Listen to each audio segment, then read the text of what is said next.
If you're selling options and you don't have a good structure for your portfolio, then this is the right video for you. Without a good structure, I used to find for myself that I would end up in the wrong trades, I would end up losing money, and trading like that is not very fun. So I want to share with you today my tried, true, and tested structure for selling options. First and foremost, this isn't financial advice. It's what I do. Don't copy strangers on the internet. Do your own research. And importantly, make your own trading plans. Before we dive into things, the 50K Club, if you have not yet joined us, what are you doing? Come join us. The link's in the description. There's 102 members. And in here, it's specifically for people with a smaller account, although the strategies in here apply to any sized account, but it's all about creating consistent monthly income without needing to have a larger account.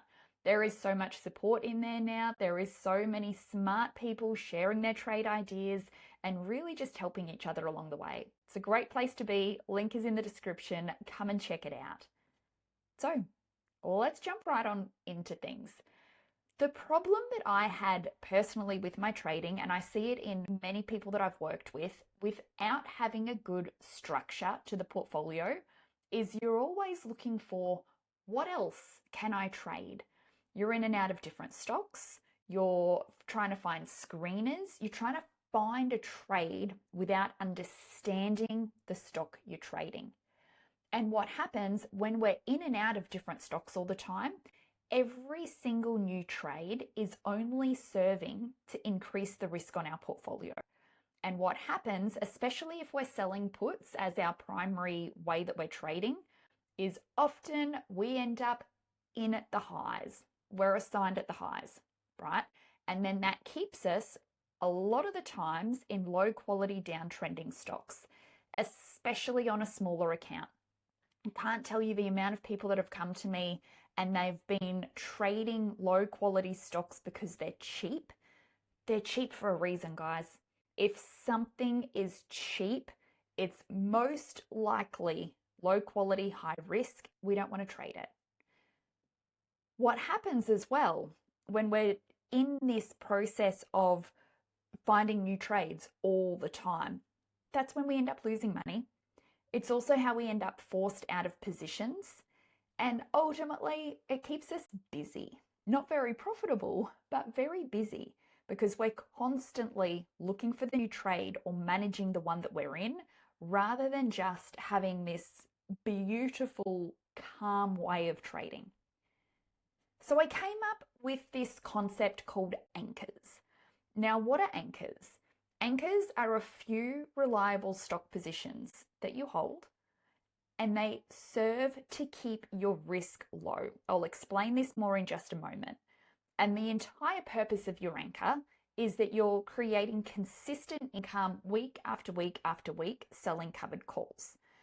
Now, what your anchor is important. An anchor isn't just any random stock that was assigned on a cash secured put. That's not an anchor, right? Think of an anchor as literally the strength of your portfolio that keeps it secure. An anchor keeps the boat secure. It stops us from drifting off to no man's land. That's what an anchor in your portfolio is.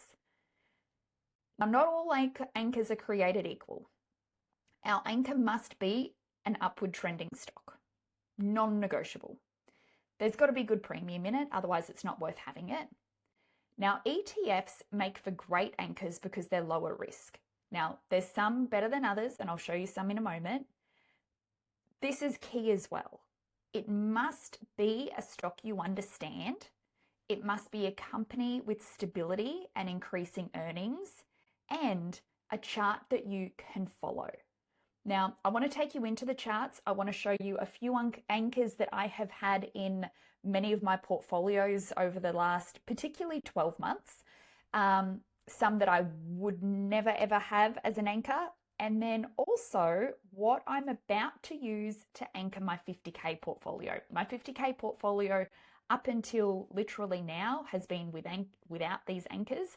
So I'm going to show you the positions that are about to anchor that portfolio. So let's start with what I wouldn't have as an anchor.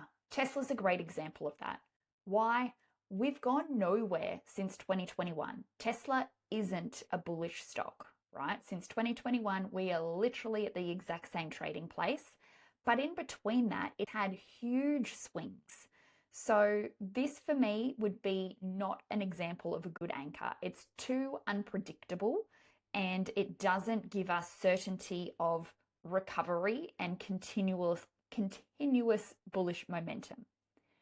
An example of one that I love as an anchor is Nvidia, right? So Nvidia, I have zero, like absolutely zero concerns that Nvidia, if it drops, won't recover. Nvidia is the king of the stock market, and I believe it will be for quite some time. So Nvidia is an anchor position in most of my portfolios. I own the shares week after week. I'm receiving $100, $150, $200 in covered call premium over and over and over and over again, right? The risk never increases. This is the key. Was literally the moment for me with covered calls versus just simply selling puts, is the risk never increases on your anchor position. So Nvidia is one I like to keep as safe, right? I don't have any concerns about it. Its premiums are not as great as some though. So I like to keep Nvidia as my safety. And then I also like to have another few, depending on the size of the account, for premium. So one that I love that I've shared with you guys a lot that I use for premium is Credo, right? So Credo, again, I've used this as an anchor for quite some time because look at the chart. The chart recovers, the chart goes up. This is a business that I've been watching. It's a company that I've been watching. So I don't need to sit here and either on a weekly basis find new trades or look at what's the next thing or anything like that. I just know that I've done this work once. That's it. I did the work once. I now just check in with the, news headlines and things like that, make sure everything's still tracking how it needs to. And that's the only work that I need to do on it. Otherwise, I'm just selling my calls week after week after week after week. This one is hundreds of dollars, right? So on Credo, I'm receiving usually between now that we're up here at least, $400 and $500 a week. Down here, it was $100, $200, $300 a week. I mean, depending on how close to the money I'm selling up here, it can even be $8,000, $9,000, $1,000. There's been a few times that I've sold at the money here and I've received $900. That's a good anchor. And here's the key to remember. Every time this green line, let's use this green line as my purchase price, right? So through here, I had bought shares at $130. Every single call that I sell reduces my cost base. It's reducing my risk. If all I'm doing is selling puts, maybe I started down here, right? So let's say we're selling puts through here, right? Selling puts through here, if you don't get assigned, your risk is dropping. So my risk was probably dropping slower than yours, granted, right? But this is then what happens when we turn and go bullish. Your risk continues to increase because you're selling your sold put at a strike that's higher every week. Mine continues to increase. My risk line only ever drops. Selling a call, selling puts, yours will bounce all over the place, but it will never only drop, right? If you sold a put through here, it might have been down, your risk was down here. But if you're selling a put up here, your risk is now up here. And mine's only ever dropping. So this is why I love the anchor position so much. Now, let me show you a couple that I'm looking to bring into my 50K account. Now, this is the key. I think I've said this, I'll say it again. These positions are chosen purposefully, right? They don't just accidentally appear in your account because you were assigned on a sold put and now you just think you should keep them. They're chosen purposefully to be kept. That's the difference, right? So what I'll have in my 50K account is DRAM, and DRAM is something that I will now have in every account that I have because I believe in it, right? I understand the fundamentals of the memory stocks, of where they're going in the future, of their earnings, of all sorts of different things. I've done the work to understand that. So I will be receiving these shares more than likely this week as an assigned put, but I'm choosing to keep them, right? If I didn't want them, I'd be managing that put out, but I want these shares. So what will happen initially, I'll be selling my covered call a little bit out of the money because I will be assigned up here at 63 and we're probably going to be trading down around here somewhere, right? However, when I look at the premiums I'll receive on this, it's still going to be a couple of $100. So let's not use July 24 because that's only 2 DTE. Let's go out to July 31. Let's find my strikes. So even with where we're trading now, if I had to sell a $63 call, $250, right? And I can continue to do this over and over and over and over again, right? The ideal becomes, of course, once we're back above my assigned price and I can just continue to roll it up and up and up and up and up and capture all of this recovery and then some in appreciation. But the purpose isn't the appreciation. And I'm going to show you in a moment exactly what I mean by that, because sometimes we can't continue to roll to catch the appreciation. We have to just roll for the premium. I'll show you that. But remember, the point isn't the appreciation. On these positions, the point is the premium, right? So the other position that I will have in my 50K account is Soxel. Soxel, same deal. Semiconductors, I don't believe they're going anywhere. By having ETFs as well, it's lowered the risk because I'm not reliant on just one stock that I've chosen. It's the entire sector, right? So I believe that semiconductors go back to all-time highs. I will have my shares at 175. And here's the cool thing with Soxel. My minimum target for premium on this per week is $500. That's my minimum target. Let me show you what the options chain on this looks like. So if I come, I'm going to use bar chart for this because there's something else in here that I really want you guys to see when it comes to rolling these for premium. We just want that reliable week after week after week, right?